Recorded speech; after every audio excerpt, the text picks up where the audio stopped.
3-р анги. Хэрвээ би хүчрэхэг болж чадвал. Жиан Сяротай хамт гэрт нь ирэхээс өмнө Юн гэр гэдэг ойлголт ингэж харагддаг гэж огт төсөөлөөгүй. Өмнө нь тэр авар гараатан унсан элдтэй ирийг харсан.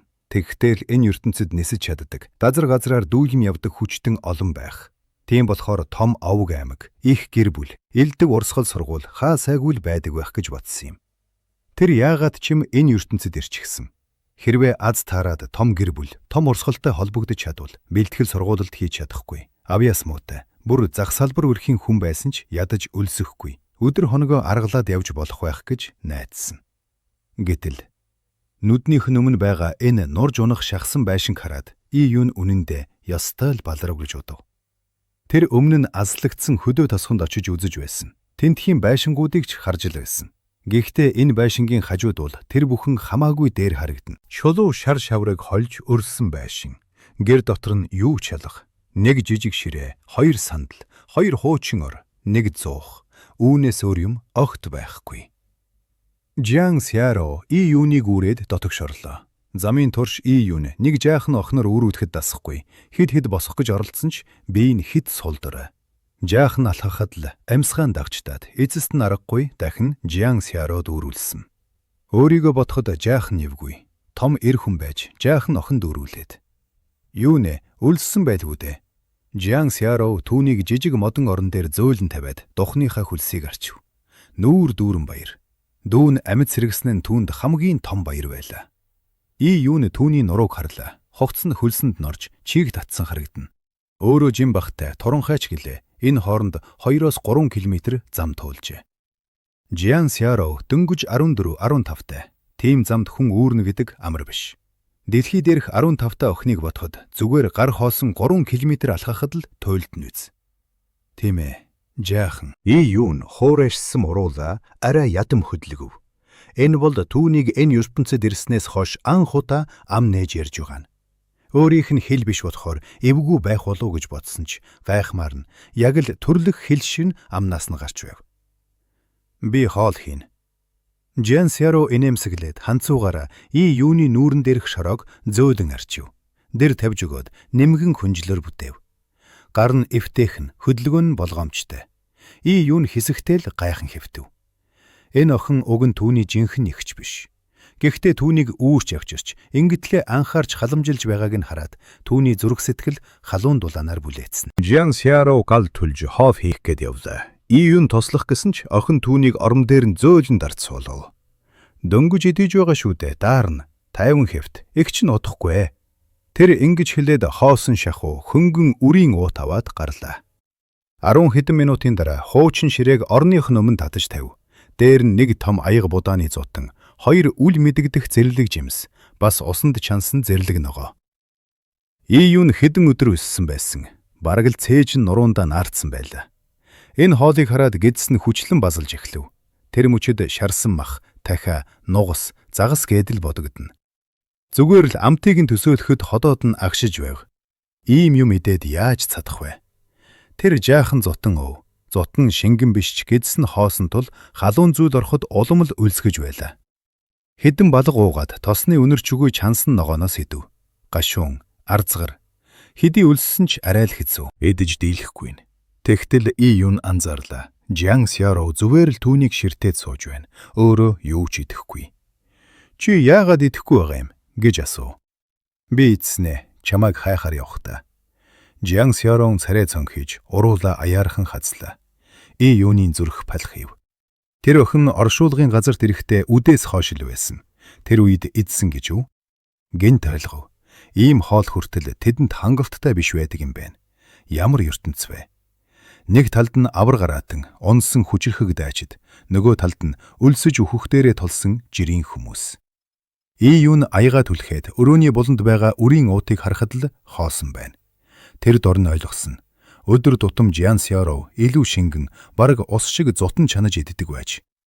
Харин өнөөдөр дөнгөж ам орсон Юуныг бодоод л арай өтгөн болгож өгчээ. Би цадлаа, чи ид. Юун аяга түндэгв.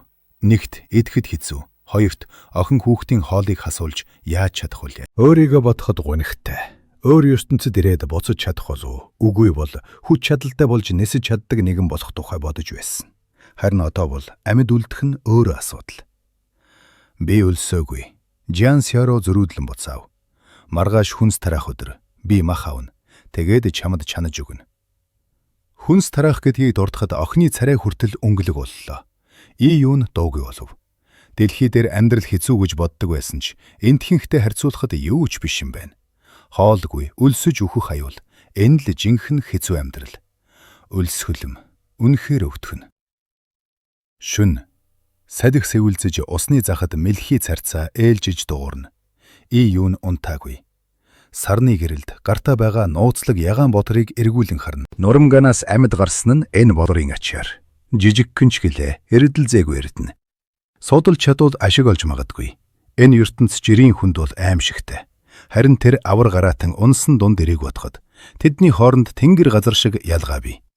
Хэрвээ би хүчтэй хүн болж чадвал ядаж үлсэхгүй. Юун гитсэллээ. Орой хоолноосоо Жан Сярод өгсөн. Одоо дахиад л үлсэж байна. Тэр мөчөд гардах бодор нь хүйтэн сэрүү мэдрэмж дамжууллаа. Гинт тархинд нь гэрэл гялсхив. Юун огцон босоод болорыг ширтэв. Болорын эргэн тойронд бараг харагдахгүй жижиг ягаан гэрлийн цэгүүд үүсч аажмаар болор руу шингэж байлаа. Болорын гэрэлд арай тодров. Юу болоод байна вэ?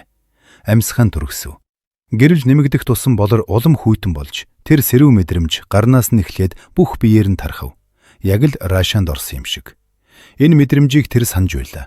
Агууд ухаж явахдаа туйлдтал ядарсан үед ингэж мэдрэгдээд арай гайгүй болдог байсан. Хүн амьд байж ажил хөдөлмөр хийж чадна гэдэг нь энерги байгаа хэрэг. Идэхгүй бол энерги байхгүй. Тэгээд үхнэ. Хэдэн өдөр хоол усгүй хүнд ажил хийж амьд үлдсэн нь энэ болор энерги өгч байсных. Эргээд бодоход болорыг олсон үед гэрэгтэй байсан. Харин энэ дээрээд сулрав. Гэтэл одоо дахин цэник авч байна. Яагаад? Тэр харвал гэрлийн цэгүүд цонхоор гарч тэнгэр хүртэл үргэлжилнэ. Оддын гэрэл үү? Тэр дороо босож зуухнаас удаассан нүүрс авч өв сасаалаа. Шар дүлдүрлзв. Болорыг гал дээр барив. Оддын гэрлээс авдаг юм бол галаас илүү хурдан авах болов. Гал бол энерги шүү дээ.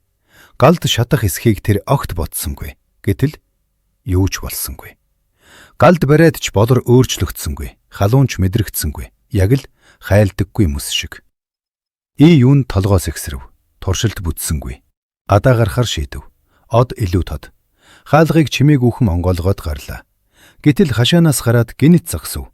Модны сүүдэр дор цэнхэр хувцастай охин жижиг сандал дээр суугаад сумны үзүүр өнгөлж. Сумны хүйтэн эр сарны гэрэлд гялалзаж охины нүрийг мөнгөн хөшгөөр бүрхсэн мэт. Эргэн тойронд нь 10 хэдэн гэрэлд цохнисэлдэнэ. Жан Сяро түүний хажууд өнгөлсөн олон сум игнэн өрөөстэй. Энэ юу вэ? Юу нэ? Яагаад гарч ирэв? Шүн сэрүүн шүү. Эгчээ, яагаад ийм олон сум байна? Маргааш хүнсээр сэлнэ. Байнгат ингэдэг. Юун дуугүй болов. Тэр энэ ертөнцийн хэл бичгийг мэднэ. Харин юун гэдэг хүний амьдралыг огт мэдэхгүй. Яг л ой санамжаа алдсан хүн шиг. Эгчээ, би үхээд сэрснийхээ дараа зарим юм мартагдчихсан. Жан Сяро цочив. Тэр үед толгоогоо цогсон байх гэж бодоод сэтгэл нүгтлээ. Юу нэ? Тэр сандран юуны духан дээр гараа тавин шалгав. Зүгээрээ. Юун яарвчлан зогсов. Надад энэ ертөнцийн тухай ярьж өгөөч. Тэр авар гараатан унсан хүн ямар хүн бэ? Би олон зүйлийг санахгүй байна.